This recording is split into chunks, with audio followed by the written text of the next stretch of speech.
বাংলাদেশে ক্ষমতাচ্যুত আওয়ামী লীগ সরকারের গত দেড় দশকের শাসনামলে জনপ্রশাসনে অনুমোদিত সংখ্যার চেয়ে প্রায় দেড় গুণ বেশি কর্মকর্তাকে পদোন্নতি দিয়ে জ্যেষ্ঠ সচিব ও সচিব করা হয়েছিল। অতিরিক্ত সচিব ও যুগ্ম সচিব পদের ক্ষেত্রে এই সংখ্যা 2 গুণ ছাড়িয়ে গেছে। এতে অতিরিক্ত কর্মকর্তাদের বেতন ভাতা বাবদ একদিকে যেমন প্রশাসনিক ব্যয় হু হু করে বেড়েছে, তেমনি অনেক ক্ষেত্রে নিয়মনীতির তোয়াক্কা না করে রাজনৈতিক বিবেচনায় পদোন্নতি দেওয়ায় বাকি কর্মকর্তাদের মধ্যে ক্ষোভের সৃষ্টি হয়েছে। গত 8ই আগস্ট অন্তর্বর্তীকালীন সরকার ক্ষমতা গ্রহণের পর বিক্ষুব্ধ কর্মকর্তারা সামনে আসতে শুরু করেছেন। পদোন্নতি পদায়নের দাবিতে অনেকে বিক্ষোভ করছেন।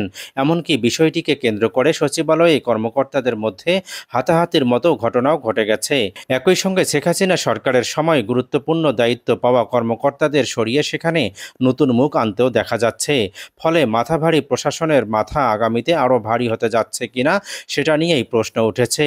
এরই মধ্যে আবার অভিযোগ পাওয়া যাচ্ছে যে আওয়ামী লীগ আমলে সুবিধা পাওয়া কর্মকর্তাদের কেউ কেউ নতুন সরকারকে সহযোগিতা করছেন না। সব মিলিয়ে ক্ষমতা বদলের 1.5 মাস পরেও প্রশাসনে এক ধরনের অস্থিরতা ও সরকারি কাজে ধীর গতি দেখা যাচ্ছে, যা নিয়ে বেশ বেকায়দায় পড়েছেন অধ্যাপক ডক্টর মোহাম্মদ ইউনূসের অন্তর্বর্তী সরকার।